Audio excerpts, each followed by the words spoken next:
Shalom Bapak Ibu yang dikasih oleh Tuhan, kita kembali dalam renungan, kita sehat, kita kuat, salam sejahtera buat semuanya. Mari kita masuk di dalam pujian dan di dalam penyembahan dan kita mau dengar firman Tuhan. Haleluya. Bila kau izinkan sesuatu terjadi, kami percaya Bapa, semuanya itu untuk kebaikan yang kau berikan bagi kami. Amin. Haleluya. Ku percaya semua untuk kebaikanku.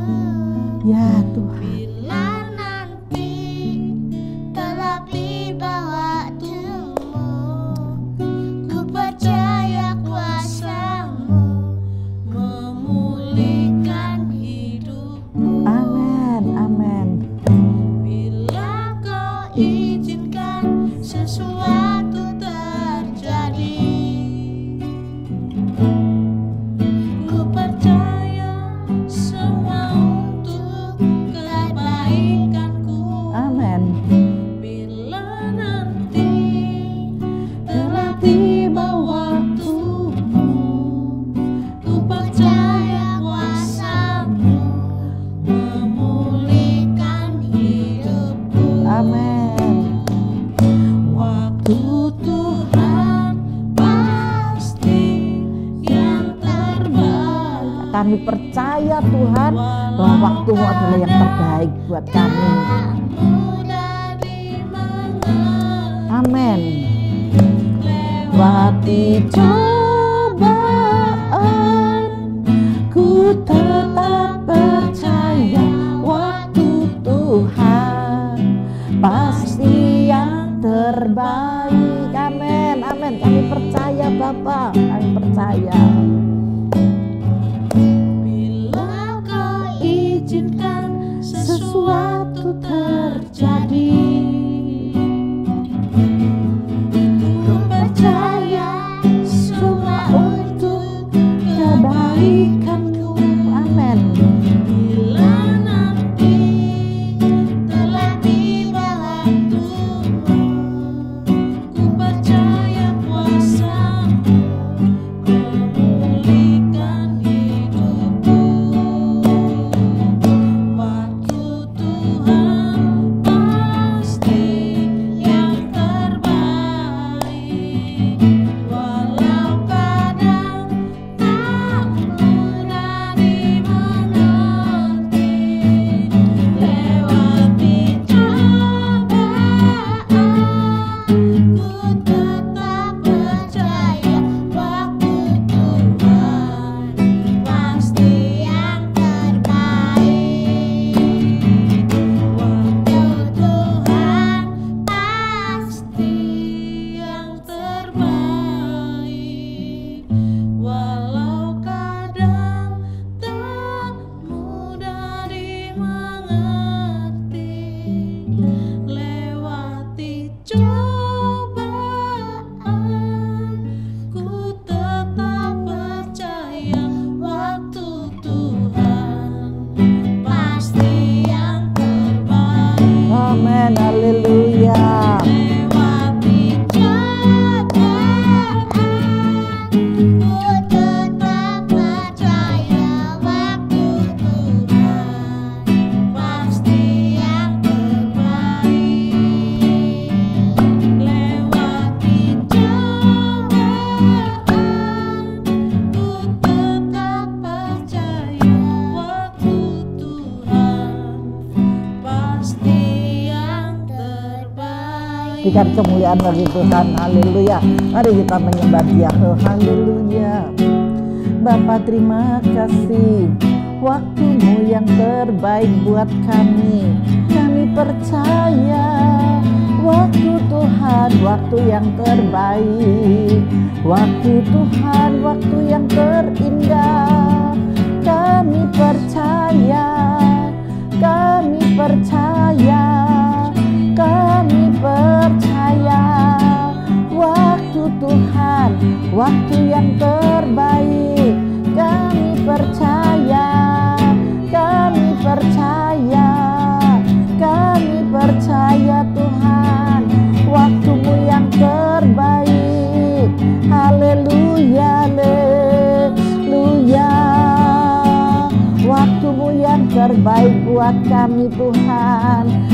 kami sungguh yakin dan percaya.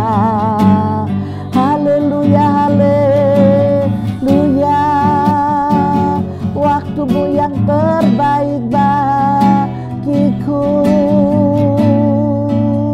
Terima kasih Tuhan, terima kasih. Bapa, kami percaya waktumu adalah yang terbaik buat kami. Ketika kami tidak ada jalan keluar, ketika kami susah dan kami mengalir dalam segala rencanamu, biarlah kami semua percaya bahwa waktu Tuhan adalah yang terbaik buat kami. Bapa, terima kasih. Bapa, terima kasih. Kami bersyukur Bapa. Kami mau duduk manis, belajar firman-Mu, mengikuti teladan-teladan-Mu, agar kami boleh berkenan di hadapan-Mu. Terima kasih banyak Bapa, terima kasih. Terpujilah Engkau. Kami sambut firman-Mu. Haleluya. Amin. Mari Bapak Ibu kita belajar dalam firman Tuhan, tidak berbeda jauh dari kemarin apa yang saya sampaikan, karena ayat firman Tuhannya saya ambilnya tetap di dalam 2 Raja-Raja ini karena masih ada kaitan dan kesinambungannya. Untuk saudara semakin dikuatkan, untuk saudara semakin diyakinkan, untuk saudara tidak tergoyahkan dalam iman bahwa pertolongan dari Tuhan itu tepat pada waktunya dan pertolongan Tuhan itu selalu ada. Kita nantikan waktu Tuhan karena kita harus percaya bahwa waktu Tuhan itu adalah waktu yang terbaik, karena firman Tuhan katakan tidak dirubah. Marilah datang kepadaku yang berbeban berat dan letih lesu, maka aku memberikan apa? Kelegaan kepadamu. Aku memberikan apa? Jalan keluar kepadamu. Aku memberikan kesembuhan kepadamu. Aku memberikan mujizat kepadamu. Aku memberikan pemeliharaan kepadamu. Oh haleluya. Dan aku tidak lupa memberikan damai sejahtera dan sukacitaku untuk kamu. Jadi sama, mari datang kepada Tuhan yang berbeban berat dan letih lesu. Jadi saya mengambil ayat firman Tuhannya itu tetap dari yang kemarin ya, dari ayat yang ke-38 sampai ayat yang ke-41 yang berbicara tentang Elisa yang lagi sedang memberikan makan kepada abdi nabi-nabi Allah itu ya, kepada nabi-nabinya. Nah di sini ketika ada masalah yaitu kelaparan, Elisa bukan lari dari masalah tetapi datang kembali ke Gilgal. Itulah hamba Allah. Jadi dia tidak lari karena ada masalah, tetapi justru ada masalah, hamba Tuhan ini kembali. Ada kelaparan di sana, aku harus ke sana. Dan terjadilah keselamatan karena di dalam kuali itu ada racun. Itu ternyata di sana gitu ya. Nah, maka saya mau ajak Bapak Ibu yang dikasih oleh Tuhan, kita langsung masuk pada poin-poin yang mau saya ajarkan saja. Jadi jangan ada kekhawatiran sedikit pun ketika masalah apapun yang datang. Masalah persoalan kelaparan, masalah soal keuangan, masalah soal pekerjaan, masalah soal keluarga, masalah soal suami istri, masalah soal anak dan orang tua dan anak-anak, masalah soal keluarga, masalah apapun deh ya. Saya memberikan kekuatan buat saudara, pasti ada jalan keluar. Jangan putus asa, Tuhan beserta kalian. Karena Tuhan yang gantikan untuk berperang bagi kalian. Saya akan langsung masuk dalam poin 1 ya. Di sini kita harus belajar berserah penuh kepada Tuhan, itu kuncinya, itu caranya. Jadi kita punya cara. Saudara kalau mau buat kue itu pasti ada resepnya. Dan ini adalah resep yang saya berikan kepada Bapak Ibu, saudara sekalian dimanapun kau berada yang sedang punya masalah. Yang engkau sepertinya sudah putus asa, engkau sepertinya sudah nggak mampu, sudah nggak kuat lagi. Mungkin yang karena kontrakan rumah habis, kos-kosan habis, anak-anak ngekos belum dikirimin oleh orang tuanya. Untuk makan aja tidak bisa dan yang lain sebagainya. Begitu banyak hal yang mengerikan, banyak hal yang menyusahkan. Belum difitnah oleh teman, belum dibully oleh teman, belum diapakan deh pokoknya yang membuat kegusaran hati saudara. Belum diadu domba oleh teman. Jangan engkau takut, percayalah. bersimpuh di bawah kaki Tuhan, menjerit dan menangislah engkau di bawah kaki Tuhan. Tuhan sanggup membukakan jalan bagi engkau. Amin. Tuhan akan membukakan jalan bagimu dan Tuhan akan memberikan jalan yang baru bagimu. Nah, di sini ada 4 hal ya. Kita harus belajar berserah penuh kepada Tuhan. Seringkali di tengah masalah kita menjadi bingung dan berkata, Tuhan, apa yang harus aku lakukan? Kemudian orang berkata, kamu harus berdoa. Lalu kita marah-marah dan berkata, masa hanya berdoa dan berdoa saja untuk menyelesaikan masalah? Hari ini saya mau katakan bahwa berdoa dan berserah penuh kepada Tuhan itu adalah senjata rohani kita yang luar biasa, yang tidak bisa dinilai dengan cara pikir manusia. Ini adalah pekerjaan Tuhan buat kita, pertolongan Tuhan. Siapa yang memberikan kehidupan buat saudara? Tuhan. Siapa yang izinkan saudara lahir ke dunia? Rencana Tuhan yang menciptakan langit dan bumi. Dan saudara diizinkan untuk hidup, dan saudara diizinkan untuk menjadi besar. Saudara diizinkan untuk kuliah, sekolah, kuliah, dan saudara diizinkan untuk menikah, berumah tangga, dan akhirnya menjadi tua. Nah, itu Tuhan izinkan. Jangan sampai kita, aduh kok begini ya, kok begini. Jalani aja, mari bersama saya. Kita jalani aja semuanya. Amin. Haleluya. Waduh, paling ibu ini cuma bisa ngomong, enggak, saya mengalami. Tapi sampai hari ini, saya tetap belajar untuk berserah, berdoa, mengucap syukur. Apa yang terjadi pasti ada waktu Tuhan yang terbaik untuk kita. Seperti pujian yang sudah kita pujikan tadi. Di sini di sini dalam tulisan ini dikatakan, orang dunia boleh mengandalkan uangnya dan koneksinya, bahkan mengandalkan pengalaman dan kemampuannya, tetapi kita mengandalkan Tuhan, penyerahan dan doa kita kepada Tuhan. Kita nggak usah tiru-tiru orang-orang yang berduit, orang-orang yang punya jabatan, orang-orang yang punya pangkat, orang-orang yang pandai. Karena kepandaian itu macam 2. Pandai berbicara, pandai menipu, pandai berbohong. Nah, itu kita jauhkan dari sana. Amin. Ya. Nah, kita harus terus mengandalkan Tuhan. Kita harus peka dan taat kepada tuntunan Tuhan. Kenapa harus taat dan peka? Ketika kita mendengar suara Tuhan, kita pasti mengerti kehendaknya. Selanjutnya kita harus taat melakukannya. Persoalannya, kita ingin tahu apa yang Tuhan kehendaki, tetapi setelah kita mengetahuinya, kita justru berbuat apa yang kita kehendaki. Ini repot dan akhirnya masalah kita tidak selesai, menjadi tambah rumit. Ini yang saya sebut peka tetapi bodoh. Kepekaan yang dari Tuhan mengalir apa yang Tuhan mau. Sepertinya sukar, sepertinya tidak ada jalan keluar, tetapi justru di sana ada jalan keluar. Tetapi kalau saudara sudah berpikir sendiri, mengatakan saya sudah minta hikmat dari Tuhan dan saya menggapai yang ini, tapi jalannya yang lurus, jalannya yang rumit, jalannya yang memakai akal pikiran dan tidak menemukan jalan, itu bukan dari Tuhan, itu tapi dari pikiran saudara sendiri. Ada 2 hal, janganlah menjadi bodoh, tetapi mari ketika kita berserah, ketika kita pasrah, kita berdoa, kita ngalir apa yang Tuhan mau. Jalannya enggak enak, sepertinya berbatu, terjal, kering, gersang, tetapi kita akan menemukan mata sumber air yang bisa menyejukkan dan memberikan jalan keluar buat saudara. Amin. Saudara harus taat, peka dengan apa yang Tuhan katakan, penuh dengan hikmat yang Tuhan berikan.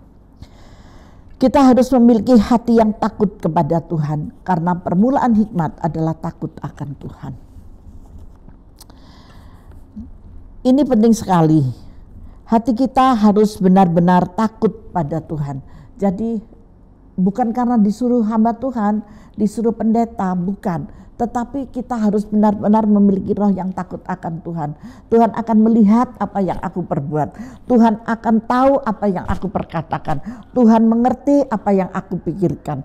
Tuhan tahu kalau jalanku salah. kita harus memiliki roh yang takut akan Tuhan. Jangan hanya takut kepada orang tuamu saja, tetapi takutlah akan Tuhan juga.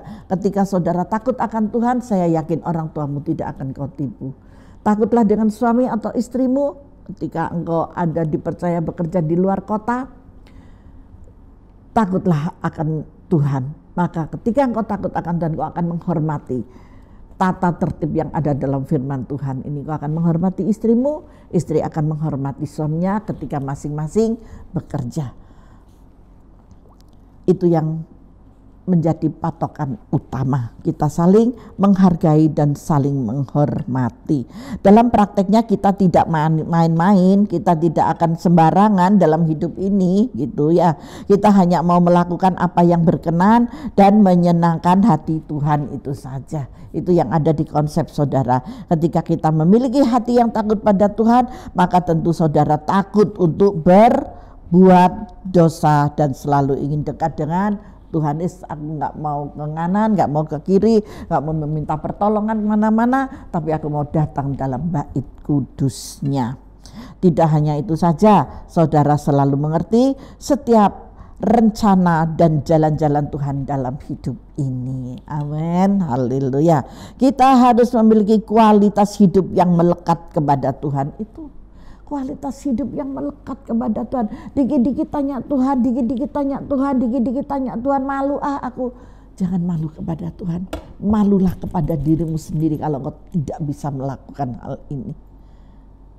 Paham dengan apa yang saya katakan? Kita malu pada diri kita. Kenapa? Aku ini sudah disayang, aku ini sudah diajari, aku ini sudah dikasihi, aku ini sudah diberkati. Tetapi kenapa aku tidak bisa mengindahkan Tuhan? Kenapa? Kenapa? Mari Bapak Ibu yang dikasihi oleh Tuhan, kita terus belajar di sana. Kenapa aku kok tetap menjadi menjadi penyulut api untuk orang lain? Sukaannya menyulut hati orang lain. Perkataan yang disampaikan gak tambah ditiup apinya, tambah dinyalakan. Sehingga orang lain tersulut, akhirnya membuat kepanasan hati. Akhirnya menimbulkan satu masalah persoalan. Nah, di sini fitnah mulai keluar, di sini tudingan dan tuduhan mulai keluar, perbuatan yang jahat mulai terpikirkan. Waduh, itu namanya kelicikan merajalela di dalam pikiran dan hati saudara. Buang itu semua. Amin. Ketika saudara membuang itu semua, engkau akan keluar dari masalah persoalan yang sukar. Kebodohan ini buang semuanya. Jangan engkau bodoh, tetapi jadilah engkau bijak dan arif. Amin. Kita harus peka dengan suara Tuhan. Kita harus peka dengan apa yang Roh Kudus mau dari kita. Kita harus terus belajar di sana. Yaitu caranya apa? Melekat.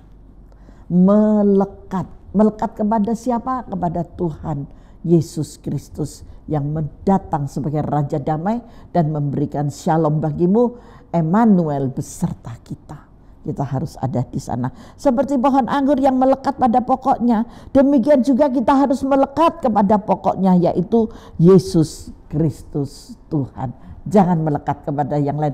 Saya percaya ketika saudara melekat sungguh-sungguh kepada Yesus Kristus Tuhan, saudara tidak akan lagi menjadi orang yang suka menyulut api yang memanaskan orang lain. Sehingga saudara akan menjadi pembohong, saudara akan mencari keuntungan sendiri, saudara akan menjadi penfitnah, saudara akan menjadi orang pemecah belah, saudara akan menjadi orang-orang yang tidak disukai. Karena apa? Karena membuat satu keributan. Saya yakin dan percaya ketika saudara melekat pada pokok anggur ini, saudara akan menjadi pembawa damai. Amin. Bisa keep? Nah, apa yang dikatakan keep? Diam, sudah. Ya, itu. Ketika kita melekat pada Tuhan, maka kekuatan dari Tuhan akan menjadi kekuatan kita. Kalau saudara terus melekat dengan Tuhan, saudara akan memiliki karakter ilahi, saudara akan memiliki hati Bapa, isinya cuma mengampuni, mengasihi, mencintai, dan memberkati. Itu aja, nggak ada yang lain. Mengampuni dan mengampuni, saudara pasti akan memiliki karakter ilahi itu dengan sempurna. Jangan punya target hidup melekat, menempel pada orang-orang kaya dan orang-orang yang berpengaruh di dunia ini. Nah, jangan ngatok kepada orang-orang, ngatok ya, kalau orang Jawa bilang melengket, melekat kepada orang yang kaya raya, melekat kepada orang-orang yang punya jabatan, melekat kepada orang-orang yang pandai berbicara. Buang itu, jangan melekat ke sana. Wow, luar biasa ya, menempel pada orang-orang kaya dan orang-orang yang berpengaruh di dunia ini. Karena apa? Kekuatan manusia sangatlah terbatas. Ketika manusia itu lemah, maka orang yang mengandalkan dia juga akan ikut lemah. Nanti kalau melekatnya kepada manusia, ketika orang itu lemah, saudara juga akan menjadi lemah. Tetapi ketika saudara menempel kepada Yesus Kristus Tuhan, saudara dalam kelemahan engkau akan semakin menjadi kuat. Karena apa? Ada firman dan Roh Kudus yang menyertai saudara. Yang namanya pejabat hari ini dia ada, tetapi besok dia bisa tidak ada. Itu pejabat. Orang kaya yang hari ini kaya, besok tidak kaya, itu ada Bapak Ibu. Ada, benar ada. Saya dulu kalau ingat-ingat 29 ya, 28, 29 tahun yang lalu kejadian ini. Kalau saya ingat ke sana, saya flashback sebentar ke sana, aduh, hanya dalam waktu 3 bulan harta itu seret, total habis. Kalau Tuhan mau, tidak ada yang sukar. Tetapi kalau Tuhan mau mengangkat kembali, kalau Tuhan mau pulihkan kembali, juga tidak ada yang sukar. Ketika kita mau dengar-dengaran, ketika kita mau taat, ketika mau setia, apa yang Tuhan mau. Dalam keadaan yang tidak mampu, kita tetap melekat pada pokok anggur ini, ada jalan keluar yang Tuhan berikan. Ada kesehatan, itu yang terutama. Ada keselamatan, ada kesehatan, ada damai dan sejahtera. Di sana ada jalan keluar. Karena apa? Karena dia ada hari ini, besok, dan sampai selama-lamanya, yaitu Yesus Kristus Tuhan. Melekat terus pada pokok anggur yang benar. Amin. Supaya saudara dapat berbuah-buah dengan lebat, dan buah itu dapat dinikmati oleh banyak orang. Tuhan Yesus memberkati kita. Mari kita masuk dalam doa. Bapa, terima kasih. Ajari kami terus Tuhan untuk melekat kepada Engkau, tidak melekat pada yang lain, tetapi melekat kepada Engkau sebagai Tuhan dan Juru Selamat kami, Bapa yang menghidupi kami, Bapa yang memelihara kami, Bapa yang mengajari kami. Di dalam nama Tuhan Yesus Kristus kami mau terus belajar dan belajar Bapa, dalam perenungan kita sehat, kita kuat ini Engkau yang akan ajari kami dalam setahun Tuhan, agar kami boleh berkenan di hadapan-Mu. Terima kasih banyak Bapa, terima kasih kasih dan sukacita serta damai dan sejahtera yang daripada Allah Bapa, Putra dan Roh Kudus boleh kami terima di dalam nama Tuhan Yesus Kristus. Haleluya. Yang diberkati firman Tuhan hari ini, mari bersama saya katakan amin. Tuhan Yesus memberkati kita semuanya.